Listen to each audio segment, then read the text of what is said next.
इन्होंने सबसे पहले हुसर्ल ने नहीं दिया था। ये शब्द जो है फेनोमेनोलॉजी का शब्द, पहले सबसे पहले हम समझेंगे जो फेनोमेनोलॉजी है। कोई कहता है व्यवहार शास्त्र है, कोई कहता है समृद्धि शास्त्र है, अलग अलग तरीके से इसको करते हैं। लेकिन ये आवाज आ रही है? जी मैम बिल्कुल। Okay okay. तो ये जो फेनोमेनोलॉजी है, इनसे पहले, हुसर्ल से पहले 20वीं शताब्दी में भी इसका मतलब बहुत एक क्रांति के रूप में ये जो फेनोमेनोलॉजी आया और लोगों के अंदर बहुत ही क्रांति उत्पन्न की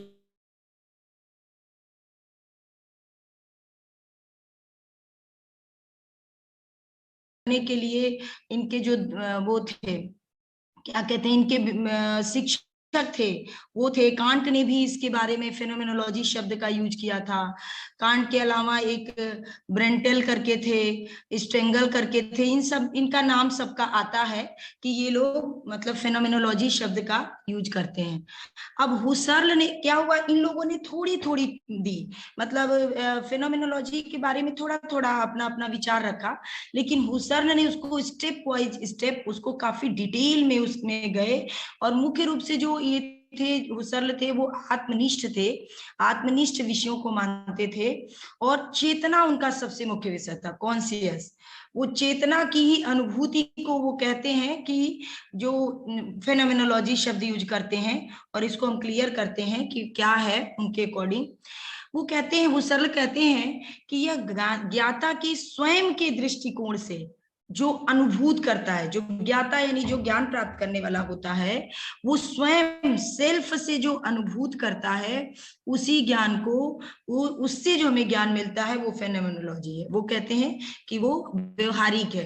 अब ये कहते हैं कि इससे मिलते जुलते बहुत दर्शन है, जैसे हम कह सकते हैं इसको, क्योंकि हम ये बोल रहे हैं कि ये मनोविज्ञान से संबंधित है, ये आत्मनिष्ठ है, तो लोग ये भी कह सकते हैं कि ये मनोविज्ञान जैसा है, तो उसका ये खंडन करते हैं। फिर कोई कह देता है ये स्नायु विज्ञान है, नर्वस सिस्टम से रिलेटेड है, क्योंकि ये चेतना से जुड़ा हुआ है, ये इसको चेतना मानते हैं, तो ये चेतन मतलब ये स्नायु विज्ञान भी इसको बोल सकते हैं, नर्वस सिस्टम वाला, तो उसका भी ये खंडन करते हैं। तो अब इसको क्लियर ये करते हैं कि ये इनका हुसर्लवाद कैसा, ये ज्ञान मीमांसी दृष्टिकोण से मानते हैं। जो पहले के लोगों ने कांट वांट इन लोगों ने माना था, वो शब्द तो ये यूज हो चुका था, लेकिन उस शब्द को इन्होंने अलग तरीके से यूज किया, अलग लेवल से यूज किया, और उसी को हम लोगों को आज समझना है कि किस रिफरेंस में इन्होंने, हुसर्ल ने फेनोमेनोलॉजी को शब्द को यूज किया है और क्या है। तो सबसे पहले ये कहते हैं कि हम ये अनुभव करते हैं, जब हम कहते हैं कि जाड़े की धूप में से मुझे सुखद अनुभव होगा, और ऐसी बातें करते हैं कि जैसे हम इलाहाबाद यूनिवर्सिटी में पढ़ना चाहता हूं, ये सारी बातें करते हैं। तो ये जो वाक्य है ये फेनोमेनोलॉजी से रिलेटेड है। मतलब हम चाहते हैं, हमारी इच्छा होती है, हमारी भावनाएं होती है, ये सारी चीजें फेनोमेनोलॉजी से। अब हम ये कह दें कि मनोविज्ञान भी तो यही कहता है, तो नहीं, मनोविज्ञान में हमारी इच्छाओं, भावनाओं, इन सबों का अध्ययन तो किया जाता है, बट इच्छाओं और भावनाओं के का वास्तविक जीवन से रिलेट करके किया जाता है। और ये क्या है, हुसर्ल में क्या थोड़ा सा अंतर है कि वो जिस रूपराग अनुभव, पहले से जो अनुभव है हमारा, यानी जो वस्तु जिस रूप में थी पहले से हमको प्राप्त थी, उसी को उसी रूप में हम अध्ययन करते हैं, उसमें वास्तविक जीवन से या जगत से, हम बाह्य जगत से उसको नहीं जोड़ते हैं। ये इनका कॉन्सेप्ट है। चेतना को ये मानते हैं, कॉन्शियस को मानते हैं, इनका मेन कॉन्शियस थ्योरी है, लेकिन ये मनोविज्ञान से अलग है। क्यों? क्योंकि ये कहते हैं कि मनोविज्ञान वास्तविक जीवन से उसको जोड़ देता है, वास्तविक अनुभवों से उसको जोड़ देता है, इच्छाओं और भावनाओं को, और ये इच्छाओं और भावनाओं को नहीं जोड़ता है। जो जैसा जिस रूप में है उसको उसी रूप में अनुग्रहित कर लेता है। ये इनका फेनोमेनोलॉजी है। अब ये जैसा कि हमने कहा था कि ये कोई कह देगा कि स्नायु विज्ञान भी इसको कह सकते हैं कि, तो कह रहे नहीं, स्नायु विज्ञान में क्या होता है कि तंत्र की मानसिक अवस्था को वस्तुनिष्ठ ढंग से अध्ययन किया जाता है, जबकि ये आत्मनिष्ठ है। तो ये कह रहे हैं कि जब वस्तुनिष्ठ ढंग से अध्ययन इसका किया जाता है और किसी अन्य वस्तु के दृष्टिकोण से उसको विश्लेषित करके अध्ययन किया जाता है, दूसरा व्यक्ति जैसा बताएगा उसके अकॉर्डिंग, भाई साइंटिस्ट क्या करता है, उसका जांच करता है, जांच करने के बाद वो सारी चीजें देखता है, तो उसमें एक थर्ड पर्सन उसको बताता है कि इनके ब्रेन में ये है, या ये प्रॉब्लम है, या इनके नर्वस सिस्टम में ये दिक्कत है, तो आपको ज्ञान प्राप्त होता है। और वो वस्तुनिष्ठ तरीके से बाह्य जगत के थ्रू बताता है। इसलिए ये कहते हैं कि ये स्नायु विज्ञान भी नहीं है, स्नायु विज्ञान से अलग उसल की फेनोमेनोलॉजी है। फिर ये कहते हैं कि ये मनोविज्ञान से भी भिन्न है। क्यों? क्योंकि हमने अभी बता ही दिया कि इनके जो निर्णय है, भावना है, जो प्रत्यक्ष करते हैं, उसका वो वास्तविक दशा को दर्शाते हैं। वास्तविक जीवन, प्राणी जगत की जीवन, इन सबसे वास्तविक चीजों को कहते हैं।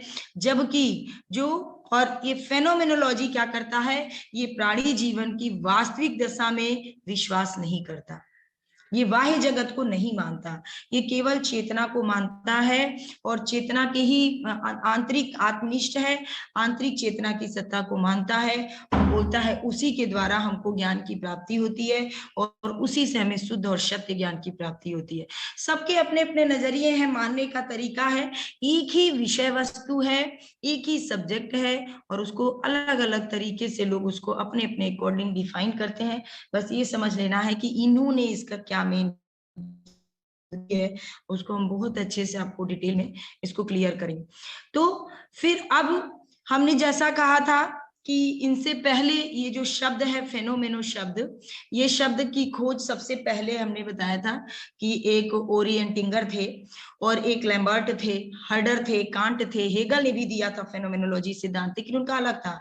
और इनके जो गुरु थे ब्रंटानो, उनसे ये प्रभावित थे और तभी से इन्होंने उन्हीं की appearance theory, science of appearance इनकी पुस्तक थी फेनोमेनोलॉजी की, प्रतीति का विज्ञान, उसी से प्रभावित होकर और इन्होंने ये जो फेनोमेनोलॉजी शब्द लिया और उसको अपने ज्ञान मीमांसीय दृष्टिकोण से उसको क्लियर किया। अब ये कहते हैं कि इनका उद्देश्य यह था कि ज्ञान के क्षेत्र में जो जो विषय है, जैसे दर्शन है, गणित है, विज्ञान है, उसका हम कैसे वैध ज्ञान की प्राप्ति करें। वैध ज्ञान की प्राप्ति करना चाहते थे इन तीनों क्षेत्रों में, दर्शन, गणित, विज्ञान, इन सब में मुख्य विषय ये यही मानते थे कि ये तीन मुख्य विषय है और इनका वैध ज्ञान कैसे प्राप्त होगा उसके लिए ये कार्यरत थे, उसी के लिए ये खोज में थे। और ये कहते थे कि निश्चितता हम कैसे ला सकते हैं। गणित में निश्चितता है, विज्ञान में भी एक हद तक है, लेकिन दर्शन में नहीं है। तो कह रहे थे हम दर्शन में भी ये लाना चाहते हैं और बिना इसके उठ नहीं हो पाएगा। अब ये कह रहे हैं कि जो फेनामेना है, हुसर्ल जो फेनामेना शब्द यूज करते हैं, वो कहते हैं कि फेनामेना का अर्थ इन सबसे अलग है, ना वो कोई प्राकृतिक वस्तु है और ना ही कोई, मतलब वो कोई प्राकृतिक वस्तु नहीं है, ना आभाषित वस्तु है, वो आभासित भी नहीं है। वो जो फेनामेना है वो एक आंतरिक वस्तु है, आंतरिक चेतना है, जिससे हमको ज्ञान प्राप्त होता है। अब इस तरह से एक दो प्रत्यय, वो एक उदाहरण देते हैं, उदाहरण के द्वारा वो समझाते हैं। कहते हैं कि हम एक वृक्ष को देख रहे हैं, ठीक है। अब वृक्ष को देखने में, वृक्ष की जिस तरह से मेरी चेतना मेरे अंदर प्रतीत होती है या आभासित हो रहा है, वही फेनामेना। हमने वृक्ष को देखा और उसके बारे में जो हमारे अंदर कॉन्सेप्ट आया, वही कॉन्सेप्ट को ये कहते हैं कि फेनामेना है। और ये जो है देश काल रहित है, देश काल रहित है, भार रहित भी है, द्रव्य रहित भी और प्राकृतिक भी नहीं है। तो ये इसको फेनामेना बोले। और ये बोले कि जब हम वृक्ष को देखते हैं तो इसमें से दो प्रत्यय निकल के आते हैं। पहला एक प्राकृतिक आता है, नेचुरल ट्री, और एक आभासी। यानी क्या होता है कि जो हम सामने से देख रहे हैं एक्चुअल में वो प्राकृतिक हो गया, और हमने उस वृक्ष को देख के कोई कल्पना कर ली, कोई दूसरे वृक्ष की कल्पना कर ली, तो वो कल्पनातीत है। यानी हम उसको अभी देखे नहीं है, हम उसको देख के हम दूसरे किसी वृक्ष की कल्पना कर रहे हैं। तो ये इस तरह से इन्होंने ये इस चीज को बताया। अब इसका इनका विकास पढ़ते हैं हम कि इन्होंने धीरे धीरे कैसे अपनी ही जो विचार था इनका फेनोमेनोलॉजी का, धीरे धीरे कैसे स्टेप बाय स्टेप इन्होंने उसको अग्रसर किया, आगे बढ़ाया। सबसे पहले इसके विकास का पहला स्टेप है प्रथम चरण। फर्स्ट चरण में क्या हुआ, फर्स्ट चरण जो था 1887 से 1895 तक था का समय था इनका। और इन्होंने क्या, इनकी जो सबसे पहली रचना थी, पहली पुस्तक थी 1891 में, वो थी फिलॉसफी ऑफ अरिथमेटिक। इसमें उन्होंने क्या किया, मनोवैज्ञानिक क्रिया के द्वारा, मनोवैज्ञानिक जो क्रिया होती है उसके द्वारा इन्होंने गणित के आधारभूत संप्रदायों का अध्ययन किया, निकालने का, निगमित करने का प्रयास किया। और इन्होंने एक लेक्चर सीरीज थी, उसमें इन्होंने मनोविज्ञान का खंडन भी किया, और उसमें जो इन्होंने गणित को मान के, आधार मान के बताया। फिर उसके आगे ये बढ़ते हैं, फिर इनकी एक अन्य पुस्तक आती है जो लॉजिकल इन्वेस्टिगेशन था, वो उसका जब प्रथम संस्करण प्रकाशित होता है तो इसमें से उन्होंने थोड़ी सी उसकी व्यवस्थित ढंग से फेनोमेनोलॉजी की परिभाषा दी, उसको व्यवस्थित किया। पहले ऐसे ही था अव्यवस्थित ढंग से, तो उसको सुव्यवस्थित ढंग से अस्तित्व में सबके सामने लाए। अब जब दूसरा चरण आता है तो दूसरे चरण में इनका विवरणात्मक फेनोमेनोलॉजी यानी डिस्क्रिप्टिव फेनोमेनोलॉजी का दौर इसको कहा जाता है। प्रथम चरण में क्या था कि जो जैसे ही बोल दिया कि चेतना है, आत्मनिष्ठ है, और जब हम किसी चीज को देखते हैं, देखने के बाद हमारे सामने दो प्रत्यय आते हैं, जैसे हम एक तो जो देखे हैं वो है, और एक जो हम कल्पना में कर लेते हैं वो है, तो दो तरीके से, तो मैंने अस्त व्यस्तता, सिस्टमेटिक नहीं था। तो प्रथम चरण में इन्होंने उसको सुव्यवस्थित ढंग से किया कि फेनोमेनोलॉजी क्या है। अब द्वितीय वाले चरण में इन्होंने डिस्क्रिप्टिव फेनोमेनोलॉजी की चर्चा की है। उसमें ये कहते हैं कि जो विषयापेक्षा शब्द की इन्होंने बात की है, और इसको हम बहुत अच्छे से आपको समझाएंगे क्योंकि इनके जो टर्म है वो समझना बहुत थोड़ा सा कठिन बाकी शब्द यूज किया है इन्होंने। विषयापेक्षा, विषय, विषयी, अंतर्ज्ञान और अंतर्बोध, इन सब चीजों का जो इन्होंने वर्णन किया है वो सारा वर्ण हम आगे इनको क्लियर करेंगे। पहले इनका वो देख लें कि किस किस चरण में, किस किस स्टेप में इन्होंने कैसे इसको थोड़ा थोड़ा सुधार करते चले गए, तो आगे मैं इसको क्लियर करूंगी। विषयापेक्षा, इंटेंशनलिटी, अंतर्बोध, इंट्यूशन, सार तत्व, इसेंस वगैरह आदि को स्पष्ट करना चाहते थे। इन सारे जो वर्ड्स यूज किए थे उन सब को इसमें वो क्लियर करते हैं, और क्लियर करके इसको विवरणात्मक, यानी जब इतने सारे डिस्क्रिप्टिव हो जाएंगे, इतने सारे वर्डों का इन्होंने एक्सप्लेनेशन किया वो दूसरे चरण में, तो इसीलिए इस दूसरे चरण को विवरणात्मक फेनोमेनोलॉजी कहते हैं। और इन्होंने उसमें सारा डिटेल में इसको क्लियर किया, समझाया कि कैसे हम इसको मतलब मनोविज्ञान की वस्तु को कैसे हम आंतरिक चेतना के द्वारा कैसे हम ग्रहण करते हैं, इन सारा, और जो जो वर्ड इन्होंने यूज किया था उसको पूरा इन्होंने क्लियर किया। और तीसरा चरण जो है वो, उस चरण में इन्होंने उसको क्या नाम दे दिया, तीसरा चरण में यह विशुद्ध या अतीन्द्रिय फेनोमेनोलॉजी, प्योर या ट्रांसेंडेंटल फेनोमेनोलॉजी इन्होंने कहा। और इसमें इन्होंने एपाकी शब्द का प्रयोग किया, इसको भी क्लियर करूंगी। एपाकी शब्द को क्लियर किया, और उस समय भी इनकी एक पुस्तक आई जो पुस्तक का नाम था आइडियाज, और इस पुस्तक में वो विवरणात्मक फेनोमेनोलॉजी, जो डिस्क्रिप्टिव फेनोमेनोलॉजी दूसरे चरण में आया था, और विशुद्ध अतीन्द्रिय जो तीसरे चरण में आया था, इनको अलग अलग स्पष्ट रूप से करने का प्रयास किया, कैसे अलग अलग उन दोनों का अध्ययन करते हैं, और रिडक्शन की भी बात करते हैं। हुसर्न इस वाले चरण में रिडक्शन की बात करते हैं, यानी जिस चीजों को उनको नहीं मानना था वो रिडक्शन, वैसे कहा जाता है कि इनका रिडक्शन आज तक बहुत स्पष्ट नहीं है, क्लियर नहीं है, उसको भी मैं थोड़ा सा बता दूंगी कि रिडक्शन है क्या, अभी तक स्पष्ट नहीं है। मगर उन्होंने रिडक्शन किया कि जो चीजें उन्हें निरर्थक लगी, जो उन्हें सही नहीं लगी, उसको वो रिडक्शन के द्वारा उन्हें दूर करना, वापस भेज देना, उसको अपने विचार, अपनी चेतना में रखना ही नहीं है, उसको वापस कर देना। यानी जिसको आपको ग्रहण करना है उसे लेना है, और जिसको आपको ग्रहण नहीं करना है उसको आप बैक कर देना है, उसी को रिडक्शन थ्योरी इनकी है, ये भी हम बताएंगे आपको। तो ये इनका तीसरे चरण में कि इन्होंने वो किया कि अतीन्द्रिय विविधता क्या है, विषयिता क्या है, अनुभविक अहम क्या है, अतीन्द्रिय अहम क्या है, इन सब के बारे में इन्होंने वर्णन किया। और चौथा चरण है, चतुर्थ चरण, इसमें इन्होंने मुख्यतः तीन बातों का विश्लेषण किया। प्रथम क्या था, जीवन और जगत, लाइफ वर्ड क्या है। इससे संबंधित समस्या का ये विवेचना किए। और अपने जो ये अंतिम प्रकाशन the crisis of European science and transcendental phenomenology जो 1929 में आया था, इसमें ये सामान्य सिद्धांत को मूल आधार पे कैसे स्थापित करते हैं उसके बारे में इन्होंने बताया कि मनुष्य के जो दैनिक जीवन है उसमें प्री साइंटिफिक यानी प्राक वैज्ञानिक अनुभव का किस तरह से इन्होंने विश्लेषण करना बताया कि उनकी दृष्टि में जीवन जगत जो है हमारे व्यक्तिक और सामाजिक अनुभव के अव्यहित रूप है, व्यहित नहीं अव्यहित रूप है, ये सारा उन्होंने बताया। इसके अंतर्गत तो ये बताया कि रंग क्या है, गुण क्या है, इन सबों का व्यवहारिक अर्थ में क्या प्रयोग है, तो ये सारा इन्होंने इसमें आत्मगत क्या है, व्यवहारिक क्या है, सापेक्ष क्या है, इन सब तत्वों का इन्होंने डिटेल से वर्णन किया।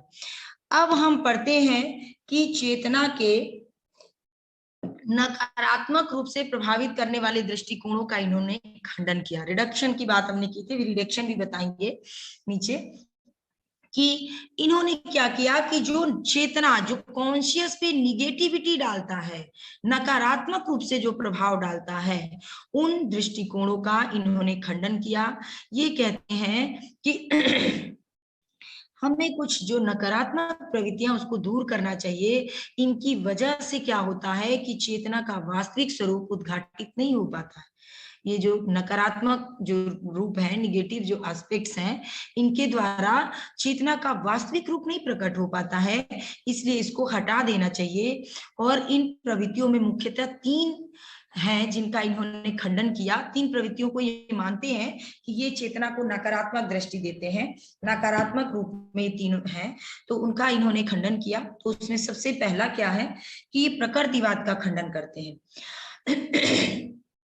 कहते हैं कि जो प्रकृतिवादी दृष्टिकोण है वो वस्तुनिष्ठ होता है, भौतिकता पे ज्यादा बल देता है, और प्रकृतिवादी ये मानता है कि कोई भी जो घटना है वो प्रकृति के नियम के द्वारा ही व्यवस्थापित होती है, जो भी है वो भौतिक प्रकृति से ही संबंधित है। तो ये कह रहे हैं कि प्रकृतिवाद मनोवैज्ञानिक अवस्था, मतलब ये संकीर्ण रूप, कह रहे हैं कि ये इसका संकीर्ण व्याख्या करता है, जबकि इतना संकुचित व्याख्या इसकी नहीं की जा सकती है, इतना संकुचित नहीं इसको कर सकते हैं। इसका बहुत ही विस्तृत रूप है, विस्तृत क्षेत्र है, और इसको इसे संकीर्ण रूप से इसकी हम परिभाषा प्राकृतिक नियमों के आधार पे हम नहीं कर सकते, इसलिए ये निगेटिविटी पैदा करते हैं। और इसका उन्होंने खंडन किया। उन्होंने कहा कि प्रकृति हमारा आंशिक चीजों का वर्णन करता है। ये कह रहे हैं कि प्रकृतिवाद जो है जगत की व्याख्या करने में न केवल अधूरा या सीमित है, बल्कि यह आत्मविरोधी भी है। यानी अपने जो हमारे मूल्य हैं, जो हमारे मानक हैं, उनको हम केवल भौतिक दृष्टि से नहीं तो कर सकते अध्ययन, केवल उनका मानना है कि इसको भौतिक दृष्टि से नहीं कर सकते हैं, इसलिए ये इसका खंडन करते हैं। दूसरा, ऐतिहासिकता का खंडन करते हैं। ऐतिहासिकता यानी इतिहास वाले विषय। तो ये कह रहे हैं कि जो भी ये क्या करता है, जीवन की व्याख्या इतिहास के आधार पे करता है और गलत तरीके से उसका निष्कर्षित करता है।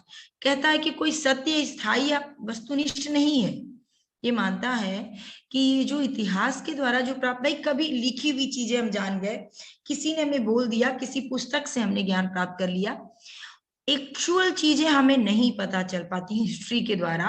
हम पुस्तक से पढ़ के जान लेते हैं कि बाबर कौन थे, अकबर कौन थे, इन सब के बारे में हम जानते हैं, लेकिन एक्चुअल में उस समय क्या उनका कैरेक्टर था, क्या उनका नेचर था, क्या उनकी महत्ता थी, वो एक्चुअल लिखते लिखते पहुंचते पहुंचते लोगों तक जब लिखा गया होगा तो वो काफी परिवर्तित हो गया। एकदम एक्चुअल वो नहीं रह पाया होगा, ट्रूथ नहीं रह पाया होगा। इसलिए ऐसे ज्ञान को वो नकारात्मक मानते हैं, बोलते हैं निगेटिविटी पैदा करता है, जहां से सत्य और स्थायी वस्तुनिष्ठ ज्ञान नहीं प्राप्त होता है। तो उसका मूल्यांकन जो है ऐतिहासिक संदर्भ में इतिहास करता है और पूरी तथ्यों पर वो निर्भर रहता है, किसी भी फैक्ट पे निर्भर रहता है, और इसको हम बहुत अच्छी तरीके से कालखंडों में, अलग अलग कालखंडों में अलग अलग संस्कृति मनोवैज्ञानिक रूप से उसको हम समझते हैं, लेकिन वो सत्य और स्थायी ज्ञान नहीं हो पाता है, पूरी तरह से एब्सोल्यूट ट्रू नहीं होता है। इसलिए इस तरह के ज्ञान से हमें नकारात्मकता ही प्राप्त होती है, निगेटिविटी मिलती है। इसलिए ऐसी चीजों का हम खंडन करते हैं, ऐसी चीज हमारे चेतना पे आने ही नहीं देना है। तीसरा, वो सबसे ज्यादा मनोविज्ञान का खंडन करते हैं, जबकि इनका जो विषय है मनोविज्ञान से मिलता जुलता है, बट इसको वो थोड़ा सा क्लियर करके और हटा देते हैं। कहते हैं कि जो ज्ञान मीमांसा जो है वो जानने, विश्वास करने, प्रत्यक्ष करने, निर्णय करने की एक संज्ञानात्मक प्रकृति से संबंधित होता है, जो ज्ञान मीमांसा है।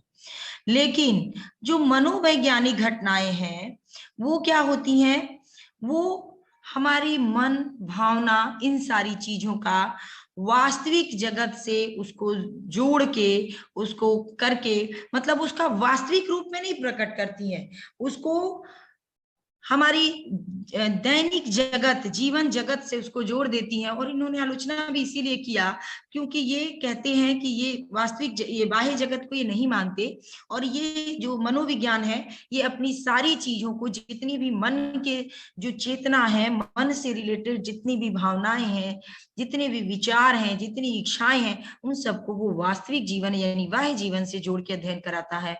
और ये इसलिए इसका खंडन करते हैं क्योंकि ये आंतरिक विषय को ही मानते हैं, और कहते हैं कि कोई भी ज्ञान मतलब जो चेतना है वो आत्मनिष्ठ है, और आत्मनिष्ठता के द्वारा ही उसको वास्तविक वो तभी रहेगा जब जिस रूप में वो प्रकट हुआ है उसी रूप में हम उसको अध्ययन करें। अगर ये बाह्य जगत में मिला देंगे तो अर्थ का अनर्थ हो जाएगा, उसमें अनिश्चितता आ जाएगी, अस्पष्टता आ जाएगी, और वो चेतना का व्यवहार का अन्वेषण नहीं कर पाएगा, शुद्ध अन्वेषण, शुद्ध खोज, प्योर ज्ञान नहीं प्राप्त कर पाएगा, और उसमें बहुत सारा असंदिग्ध और अनिश्चितता उत्पन्न हो जाएगी। तो इसलिए इन्होंने इसका खंडन किया। अब हुसर्ल जो है ये तीन तो उन्होंने खंडन किया। अब खंडन के बाद जो हमने अभी स्टार्टिंग में पढ़ा, द्वितीय चरण में जो विषयापेक्षा शब्द इन्होंने यूज किया था, वो विषयापेक्षा शब्द क्या है, इंटेंशनैलिटी जिसको बोलते हैं। तो ये एक तकनीकी प्रयोग है, तकनीकी अर्थ का इन्होंने इसमें प्रयोग किया, और इसको टेक्निकल वर्ड है तो इसको थोड़ा सा समझ लेते हैं कि क्या इसका मतलब क्या है। ये जो है लैटिन भाषा के इंटेंशियो शब्द से इसकी उत्पत्ति हुई है, और जिसका अर्थ है किसी वस्तु या लक्ष्य की ओर उन्मुख होना। कोई हमारा गोल है और उसकी तरफ हम उन्मुख हुए, इसको ही विषयापेक्षा कहते हैं, विषय के प्रति अपेक्षा। हिंदी में इसको कह सकते हैं कि जो हमारा विषय है उसके प्रति हमारी अपेक्षा है।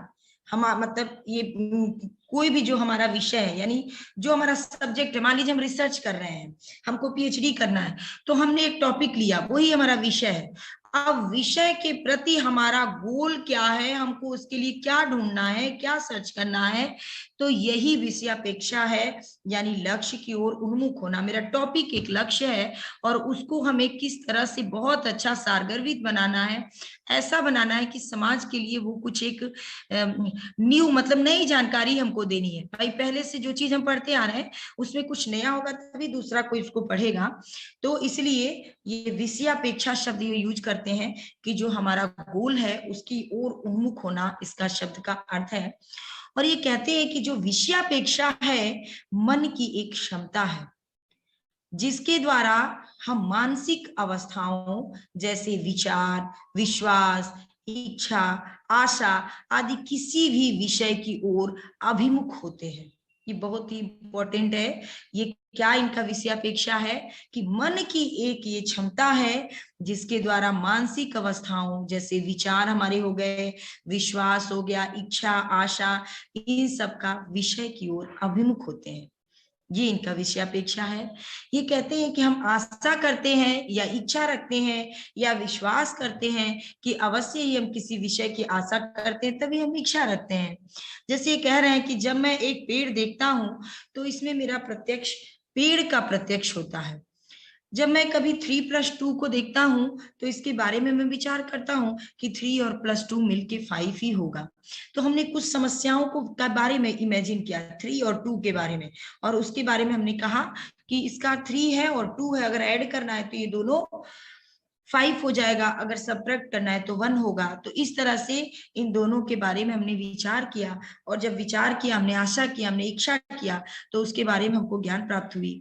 तो ये हमारी ऐसी प्रत्येक मानसिक अवस्थाएं या अनुभव इसी का प्रतिनिधित्व करती है और इसी के द्वारा ज्ञान की प्राप्ति करती है।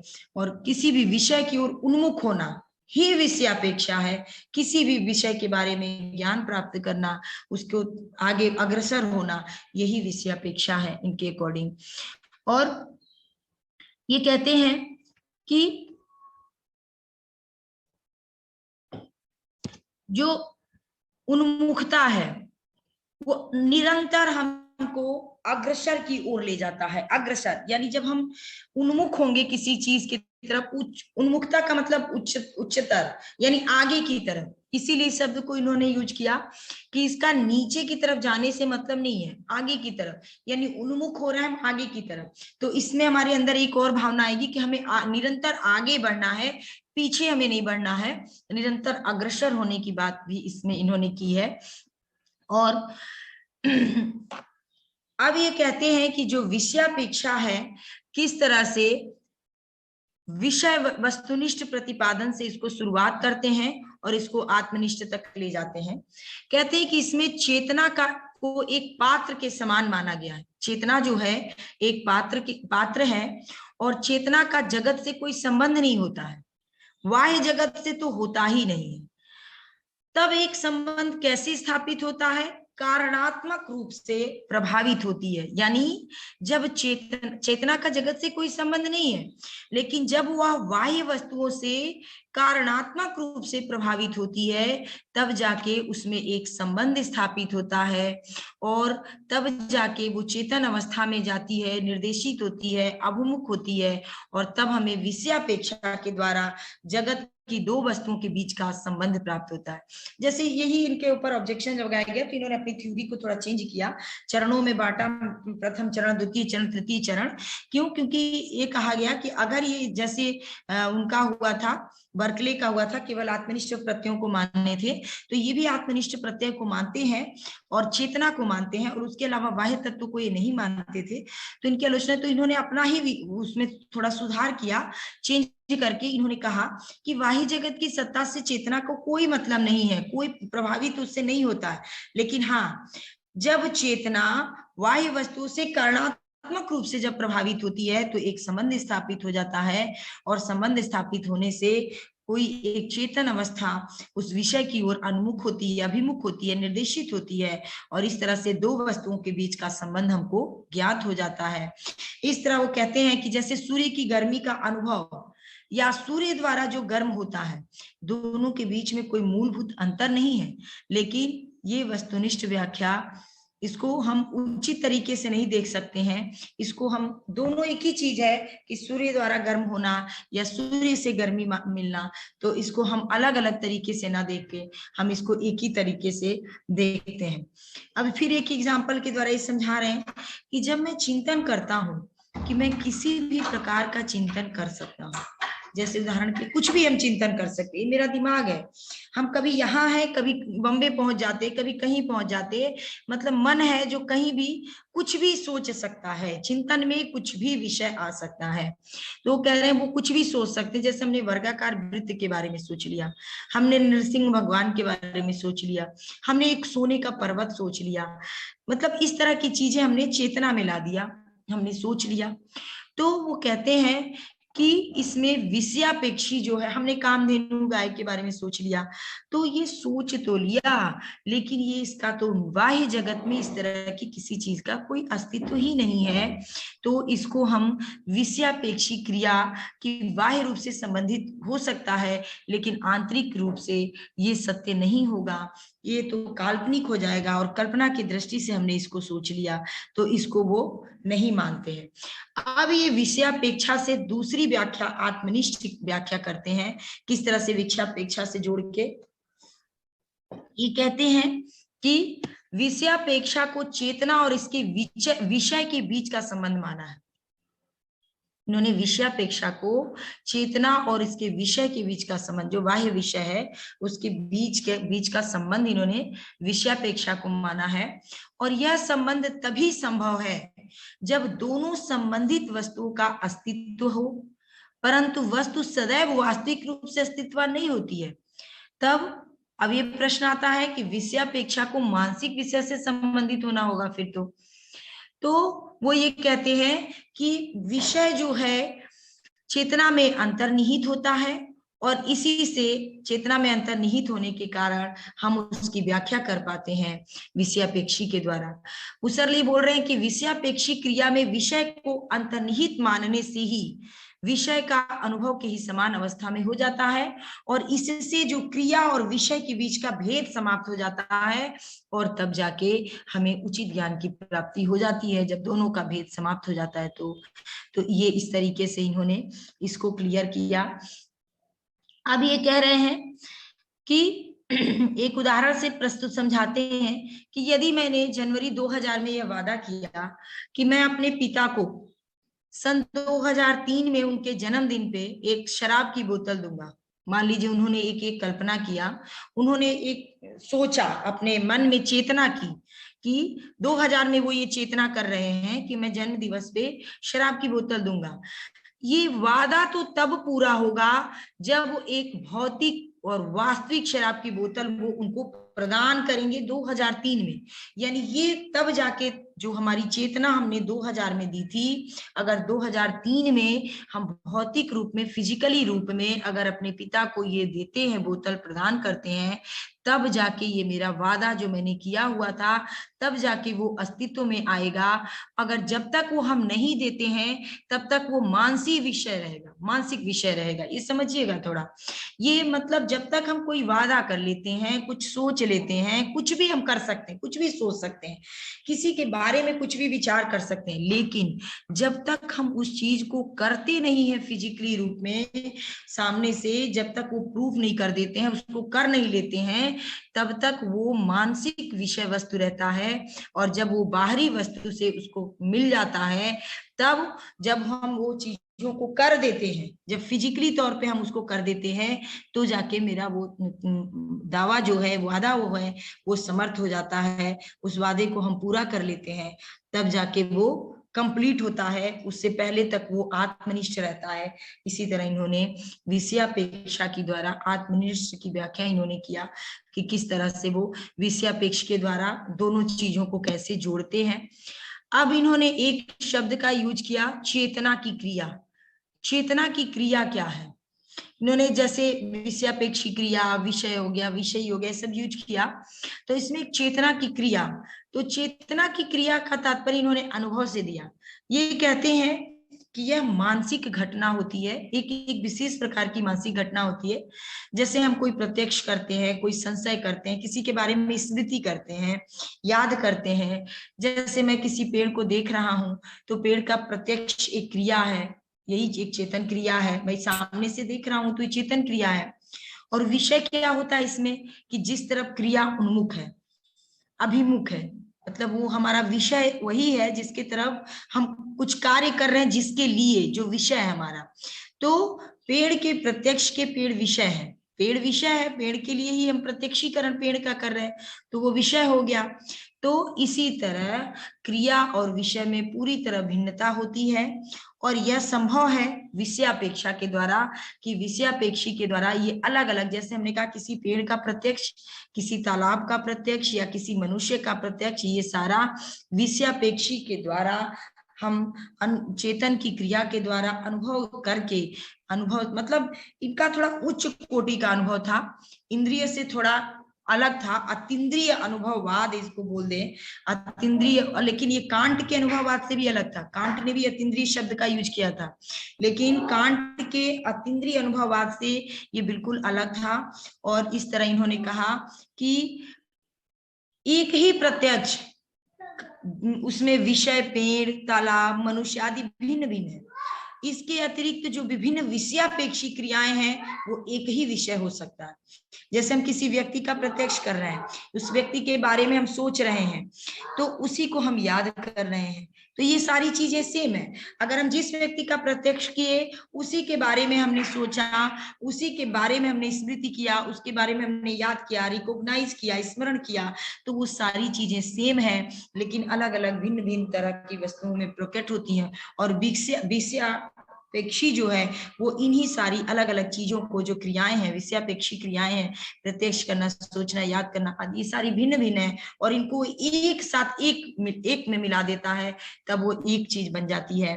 अलग अलग जो हम क्रिया सोचते हैं, करते हैं, उनको एक में मिला देती है, और तब जाके हमको उसका बारे में संपूर्ण ज्ञान प्राप्त हो जाता है।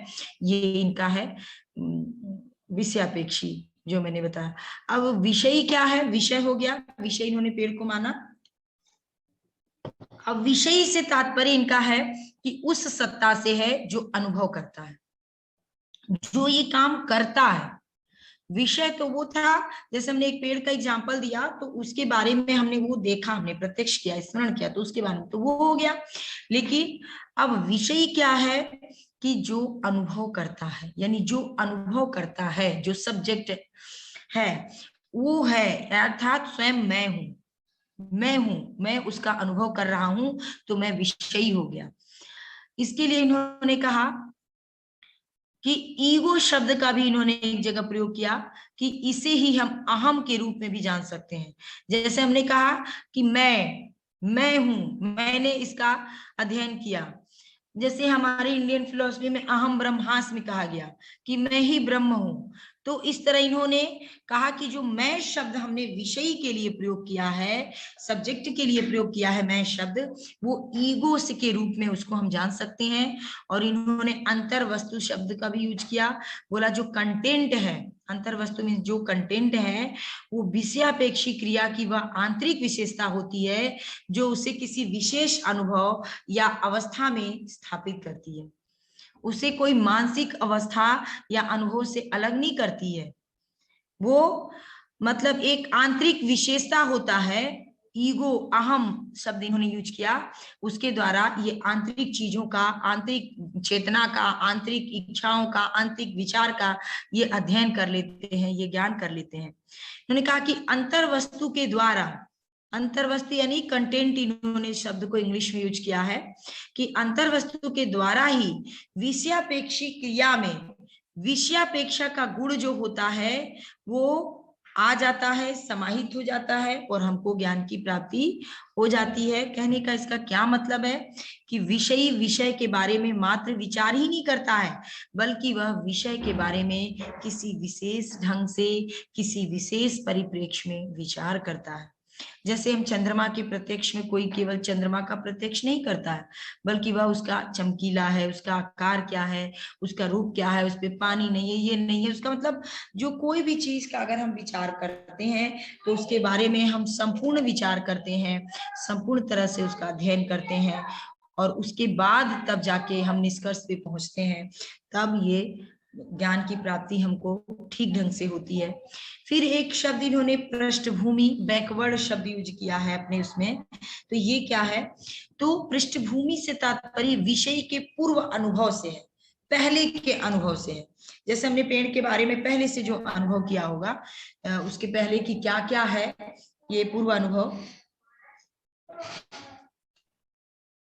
और पूर्व अनुभव के द्वारा हमने जो ज्ञान प्राप्त किया उसको इन्होंने पृष्ठभूमि कहा। उदाहरण के लिए ये क्या बोल रहे हैं कि मान लीजिए टेनिस खेल में पृष्ठभूमि से आशय कि मैं टेनिस गेंद के बारे में क्या क्या जानता हूं, या क्रिकेट खेल रहा हूं तो क्रिकेट के बारे में पहले से हमको क्या ज्ञान प्राप्त है, ये पृष्ठभूमि है, बैकग्राउंड है।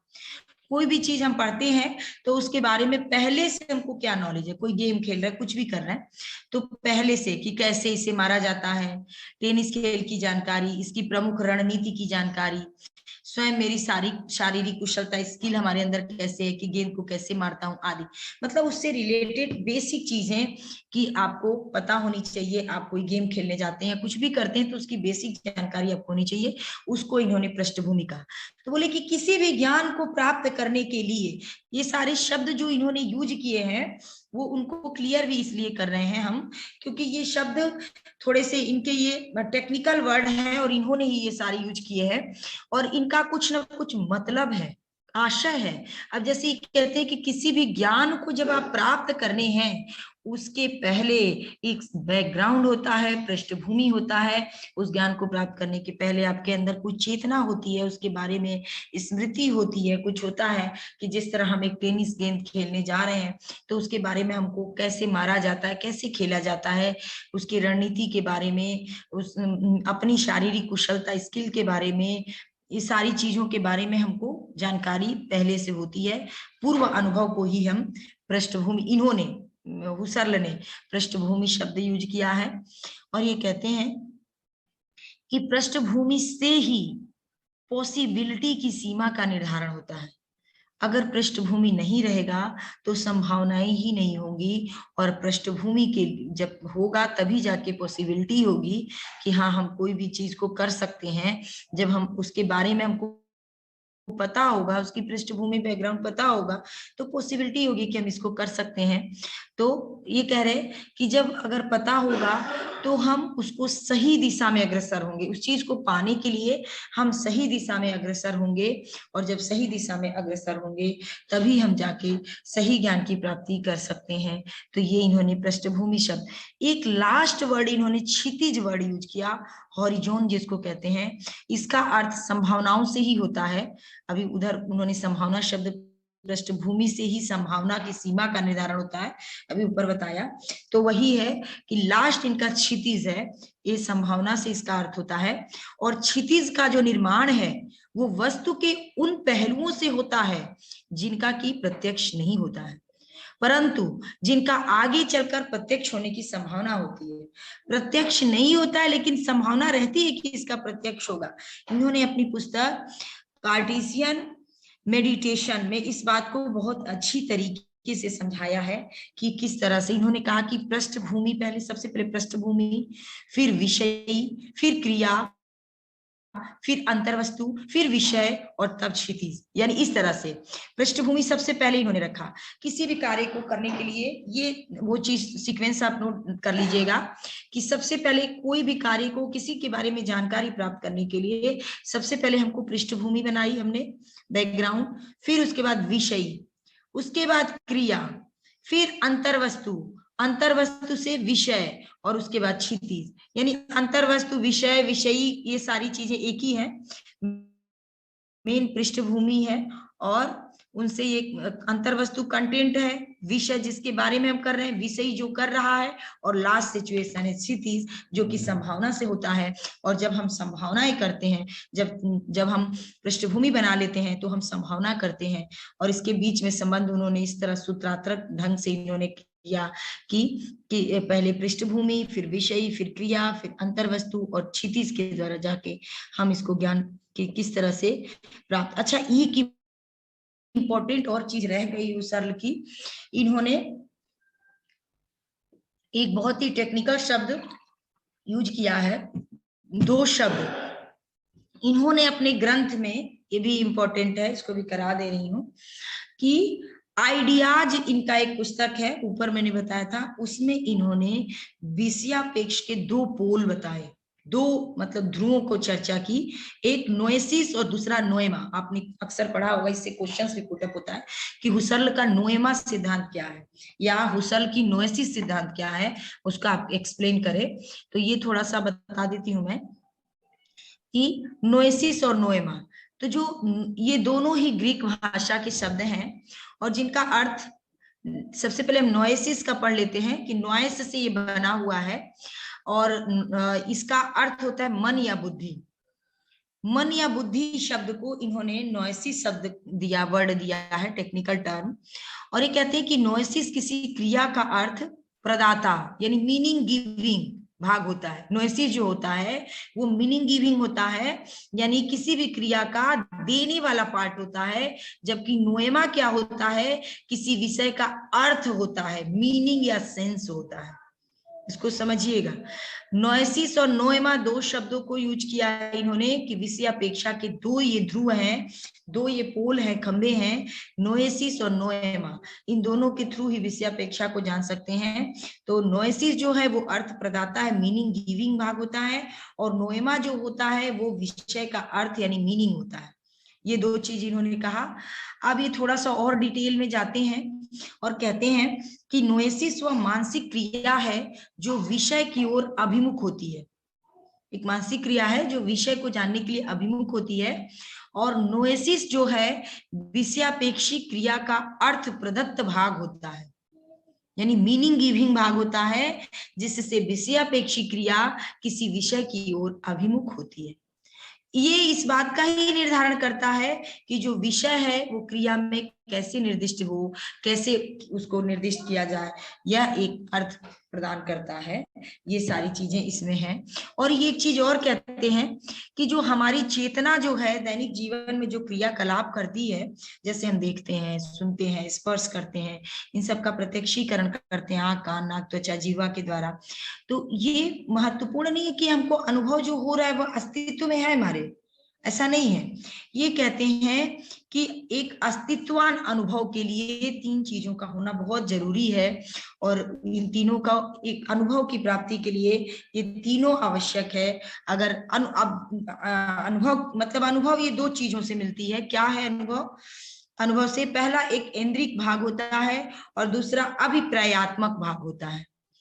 अब ये प्रत्यक्ष ऐन्द्रिक ज्ञान क्या होता है? जो हमारी इंद्रियों के द्वारा प्राप्त ज्ञान होता है, और जो अभिप्रायात्मक ज्ञान होता है वो इंटेंशनल होता है, आंतरिक होता है, उसके द्वारा जो प्राप्त ज्ञान होता है। तो जो ऐन्द्रिक भाग है वो वास्तविक या लौकिक ज्ञान होता है, उसको टेम्पोररी ज्ञान भी ये बोलते हैं कि वो वास्तविक तो होता है क्योंकि हमारी इंद्रियों के द्वारा प्राप्त होता है, लेकिन वो लौकिक होता है, टेम्पोररी होता है, वो परमानेंट नहीं होता है।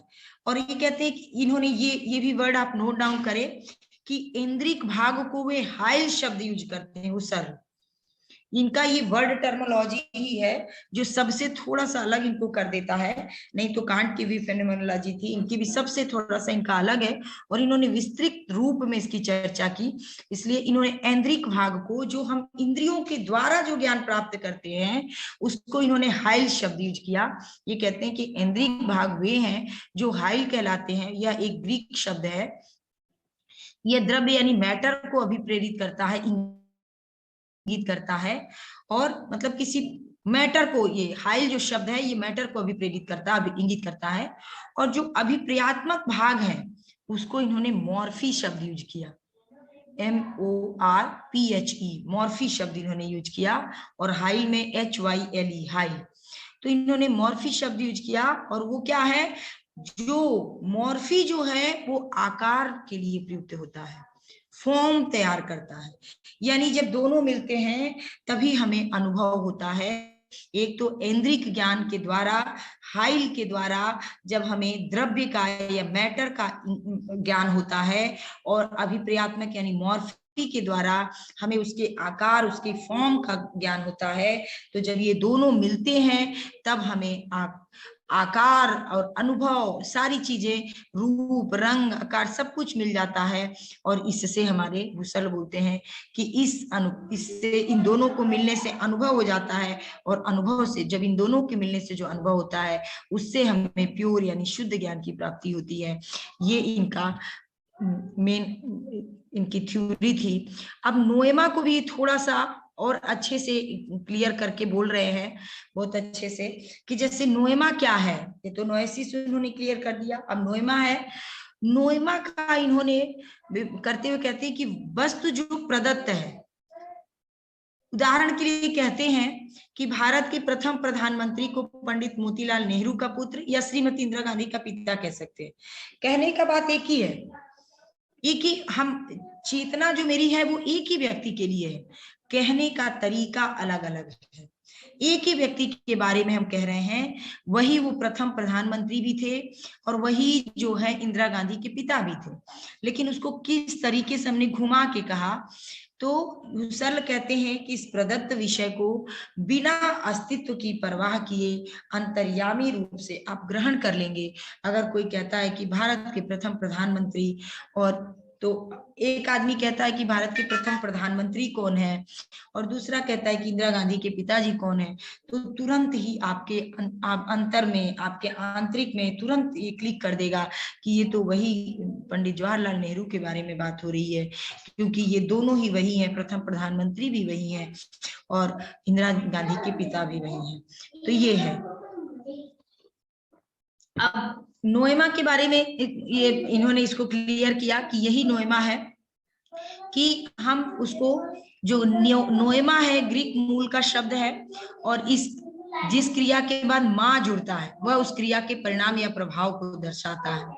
अब ये उदाहरण क्या देते हैं, ये कहते हैं कि नोएमा जो है विषयापेक्षा का एक विषय है, और यह किसी विषय की प्रतिलिपि नहीं है, कॉपी नहीं है, ये किसी विषय के सब्स्टिट्यूट नहीं है, और न ही यह किसी का सेंस है, यह केवल विषय को निर्देशित करता है, और यह जो दार्शनिक दृष्टि से ये एक विचारणीय विषय यानी ऑब्जेक्ट है नोएमा। अब नोएमा को ये और आगे क्लियर करते हुए कहते हैं, निम्नलिखित तर्क दिया इन्होंने नोएमा के बारे में बताने में, कि नोएमा कोई विषय नहीं है। जैसे इन्होंने अपने एक थ्योरी ऑफ इंटेंशनलिटी एक पुस्तक है, उसमें इन्होंने वर्णन किया कि नोएमा और विषय एक समान सत्ताएं नहीं है। यानी पहले वो कह रहे थे वहां पे कि एक गिविंग करता है नोएसिस, और ये खुद होता है वो नोएमा। अब यहाँ पे कह रहे हैं कि नोएमा और विषय एक समान सत्ता नहीं है, किसी क्रिया का नोएमा उस क्रिया का अभिप्रेयात्मक अंतर वस्तु होता है, अभिप्रेयात्मक अंतर वस्तु होता है, या अमूर्त और आदर्श होता है। अब इसलिए इन्होंने इस चीज को क्लियर किया कि अगर हम वस्तु मान लें कि ये वस्तु है, और तो कहीं ऐसा ना हो कि हम इसको बाह्य वस्तु मान ले, बाह्य जगत की कोई चीज मान ले, तो इसको इन्होंने इसलिए क्लियर किया कि ये बाह्य जगत की कोई वस्तु नहीं है, न क्रिया है, ये अभिप्रेयात्मक इंटेंशनल जो है वो कंटेंट है, आंतरिक कंटेंट है, आंतरिक विषय वस्तु है, बाह्य तत्व से इसका कोई लेना देना नहीं है नोएमा का। इसको इन्होंने इसीलिए क्लियर किया कि लोग कंफ्यूज हो जाएंगे, कह देंगे विषय, तो विषय बाह्य तत्व से इनको जोड़ देंगे, तो ये बाह्य तत्व से नहीं है, यह एक अभिप्रेयात्मक अंतर वस्तु है, इंटरनल कंटेंट है, होता है, यह अमूर्त होता है, यह आदर्श होता है, जबकि साधारण तौर पे किसी क्रिया का विषय प्राकृतिक जगत की एक साधारण भौतिक वस्तु होती है, लेकिन ये नोएमा जो है एक अमूर्त और आदर्श होता है, ये प्राकृतिक जगत की एक कोई साधारण वस्तु नहीं होती है। पहला बात इन्होंने कहा कि ये दोनों सेम नहीं है। फिर ये उसको प्रमाणित करने के लिए कहते हैं कि प्रत्येक क्रिया का अपना एक नोएमा होता है, जबकि प्रत्येक क्रिया का वास्तविक रूप से विषय होना आवश्यक नहीं है। जैसे विभ्रम की अवस्था में क्रिया का नोएमा होता है, इसका लक्षण अभिप्रेयात्मक होता है, परंतु अनुभवकर्ता के पास वास्तव में उसका विषय नहीं होता। जैसे भ्रम की अवस्था में हमने रस्सी को सांप समझ लिया, रस्सी को सांप समझ लिया, और समझने के बाद हमारे अंदर ऐसी स्थिति आ गई, विभ्रम की स्थिति आ गई, भ्रम में हो गए, तो उसको हम वास्तविक रूप में नहीं मानेंगे। जब हमारा भ्रम दूर हो जाएगा तो वो तब जाके उसका वास्तविक अनुभव होगा कि ये रस्सी नहीं, सांप नहीं, रस्सी है। तो ये इन्होंने इस तरह से इसको किया। फिर इन्होंने तीसरा बोला कि विषय की ओर क्रिया उन्मुख होती है, और नोएमा वह है जो क्रिया को यह उन्मुखता का लक्षण प्रदान करता है। निरंतर अग्रसर उन्मुख होने के लिए वो क्रिया प्रदान करता है नोएमा, कि आप निरंतर अग्रसर रहें विषय की ओर, जो आपका सब्जेक्ट है उसकी ओर उन्मुख रहें, ये नोएमा है। इस तरह से इन्होंने अपने जितने थ्योरीज थे, ये सारी थ्योरीज को इन्होंने वो करा, और बोला कि नोएमा को आगे अपने पुस्तक आइडियाज में इन्होंने थोड़ा सा और क्लियर करते हुए कहा कि प्रत्यक्ष अपने मौलिक प्रत्याक्षात्मक अर्थ में अपना एक नोएमा रखता है, मौलिक जो प्रत्यक्षात्मक अर्थ है उसमें एक को नोएमा रखता है, अर्थात प्रत्यक्ष किस तरह अपने वन मिनट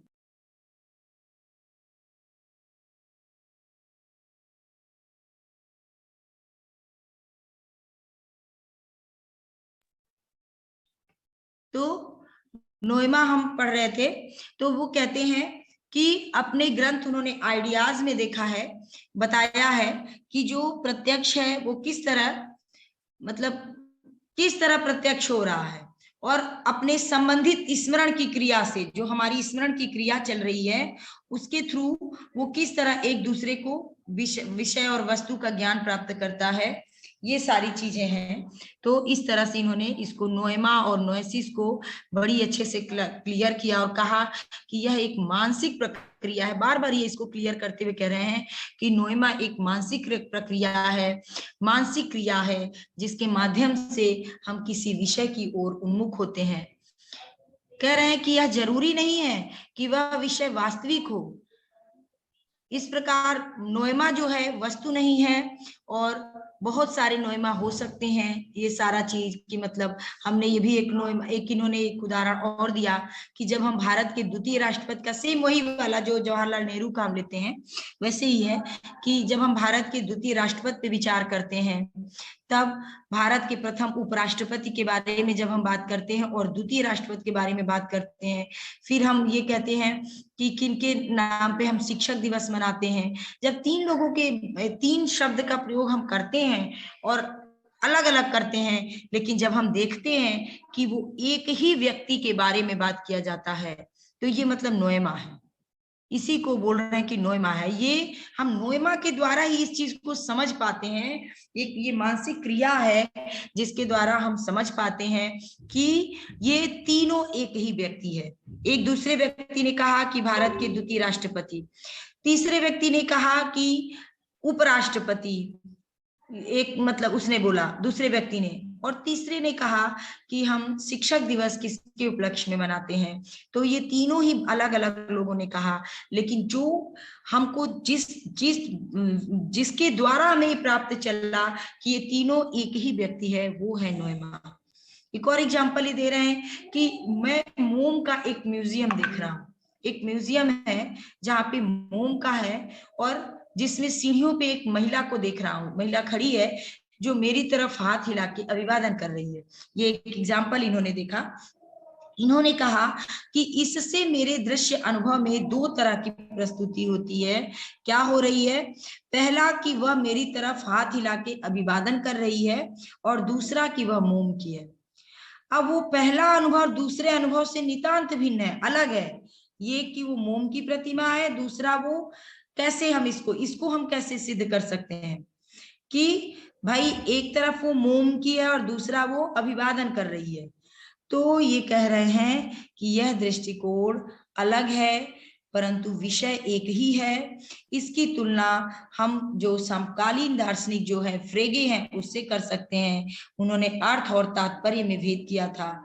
तो इससे ये इन्होंने मतलब इसी उदाहरण से समझाया था कि सुबह का तारा और सांझ का तारा दोनों एक ही विषय शुक्र तारा की तरफ इंगित करते हैं।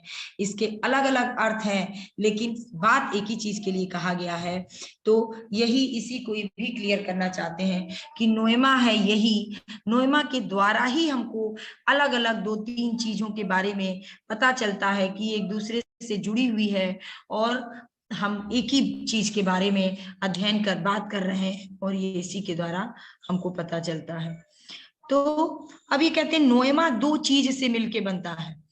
एक तो सेंस हमारा होता है, और एक हमारा थिएटिक कंटेंट होता है। थिएटिक कंटेंट क्या होता है? जो थिएटिक कंटेंट का मतलब होता है कि किसी भी अनुभव को जैसे हम देख रहे हैं, इच्छा कर रहे हैं, सोच रहे हैं, निर्णय कर रहे हैं, उसको हम विशेषित करते हैं। मतलब उसका विशेषण के द्वारा हम करते हैं, अपनी सेंस के द्वारा। तो वो चीज होती है थिएटिक कंटेंट। और जब नोएमा सेंस प्लस थिएटिक कंटेंट से मिलके बनता है, जैसे जब हम ये कहते हैं कि मैं इस खिले हुए गुलाब का पेड़ देखता हूं, या मैं कुत्ते की भौंकने का आवाज सुनता हूं, तो तो थिएटिक कंटेंट क्या हो गया, हमने भौंकना तो हो गई हमारा जो चेतना है, इसमें हमने देखा कि क्रिया वर्ब जो है वो थेटिक अंतर्वस्तु को इंगित कर रही है।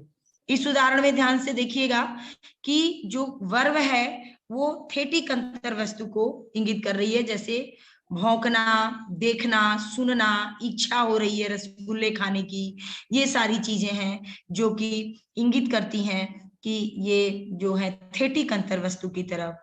और कर्म यानी जो कर रहा है ऑब्जेक्ट है, ऑब्जेक्ट वाला जो भाग है, जो कर्म हो रहा है, वो भाग क्या होता है, सेंस को बता रहा है। किस तरह से वो कर्म कर रहा है कि खिले हुए गुलाब का पेड़ देखता हूं, किस तरह का क्या देखता हूं, तो वो चीज है, तो वो इनको सेंस को बता रहा है। तो इसी तरह क्रिया और विशेषण दोनों मिलके एडवर्ब को इन्होंने इंगित किया, थेटिक अंतर्वस्तु की तरफ इंगित किया कि जो एडवर्ब है यानी जो क्रिया और विशेषण दोनों है उसको इन्होंने थेटिक अंतर्वस्तु से इंगित किया। और बोला कि मैं उस विद्यार्थी के चेहरे पे घबराहट स्पष्ट रूप से देख रहा हूं। एक एग्जाम्पल इन्होंने दिया और बोले कि इसमें थेटिक अंतर्वस्तु क्या है, तो जो विद्यार्थी है वो सेंस हो गया विद्यार्थी, और चेहरे पे घबराहट स्पष्ट रूप से दिख रहा है, वो ये थेटिक कंटेंट हो गया। इसी तरह मुझे बहुत ज्यादा इच्छा हो रही है कि आज बारिश हो, तो बारिश हो तो ये है, ये हमारे सेंस में आता है कि आज बारिश हो, इच्छा हो रही है, और थिएटिक कंटेंट यानी आज बारिश हो रहा है। तो ये सारा इन्होंने क्रिया विशेषण के थ्रू थेटिक लक्षण को डिफाइन किया। एक थोड़ा सा हमने आपको कहा था कि एक रिडक्शन इनकी थ्योरी है, रिडक्शन थ्योरी नहीं है, मतलब इन्होंने जितने नकारात्मक चीजें थी जो निगेटिविटी पैदा करती थी, जो इनके दर्शन को मतलब मौलिक रूप नहीं देती थी, उनका इन्होंने जैसे कि खंडन किया था, मनोविज्ञान का खंडन और इतिहास सब्जेक्ट का खंडन, इन सब का किया था। तो उसने एक रिडक्शन शब्द यूज किए थे, वो भी क्या है उसको भी थोड़ा सा देख लेते हैं। तो जो रिडक्शन शब्द है वो लैटिन भाषा के री और ड्यूसेर से उत्पन्न हुआ है, जिसका अर्थ होता है मूल स्रोत की ओर लौटना, उद्गम की ओर लौटना, ये चीज होता है इनका। और जो मतलब इनका वो नहीं है उसको हम छोड़ते जाएंगे, जो नकारात्मक है उसको छोड़ दिया, और जो हमारे उद्गम है या मूल स्रोत है उसकी तरफ हम बढ़ेंगे, ये इनका रिडक्शन है।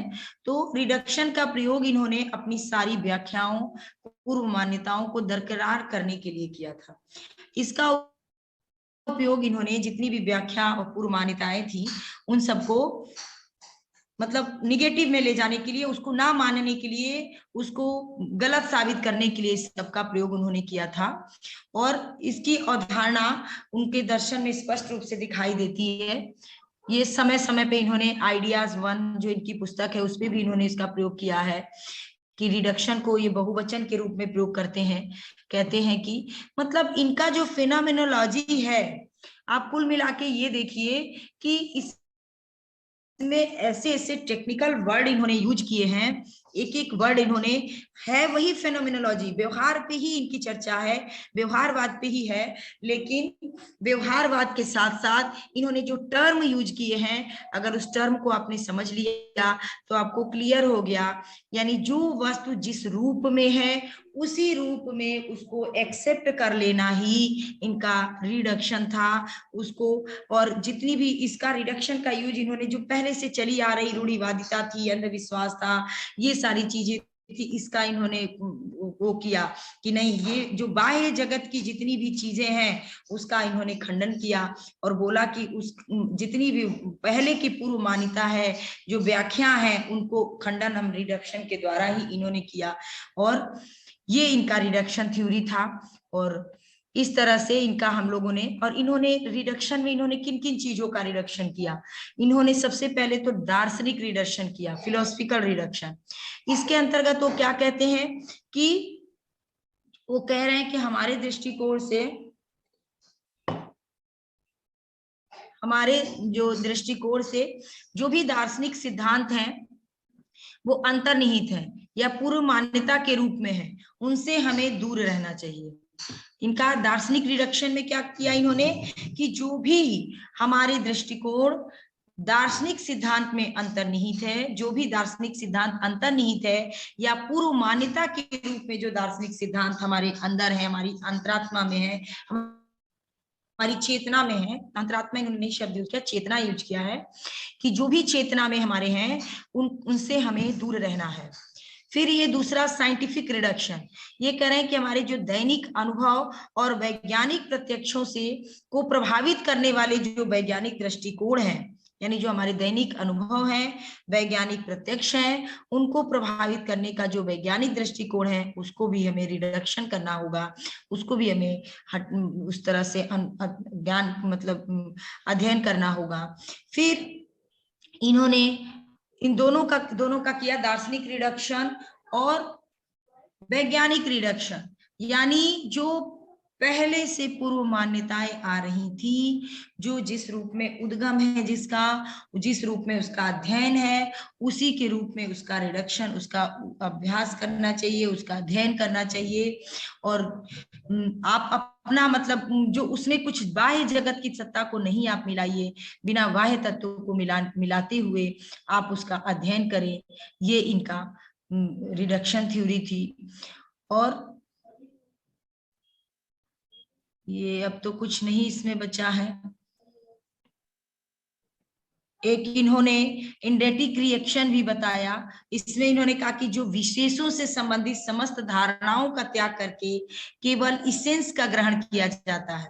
इस वाले इंडेटिक रिएक्शन में इन्होंने कहा कि हम विशेषों से संबंधित समस्त धारणाओं का त्याग करते हैं और इसेंस को ग्रहण करते हैं।